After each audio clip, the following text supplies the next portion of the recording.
is July 22 and our daily devotion is entitled 7 Essentials Trinity. Our verse for today is Genesis 1:1-3. In the beginning, God created heaven and earth. Now the earth was formless and empty. Darkness was over the surface of the deep. And the Spirit of God was hovering over the water.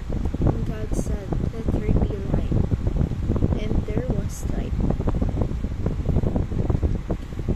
For our teaching, the doctrine of the Trinity. Number 1, God is 3 persons. God the Father, the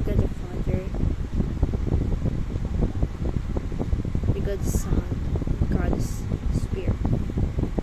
God has three different persona.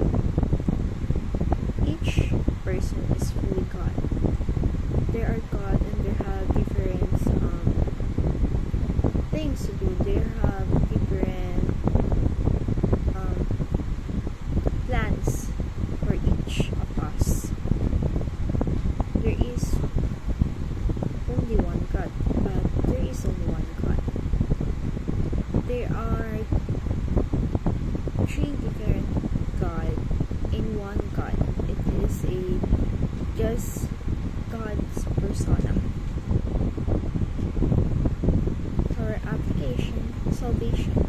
Believe that we are saved by grace through the faith in Jesus Christ. So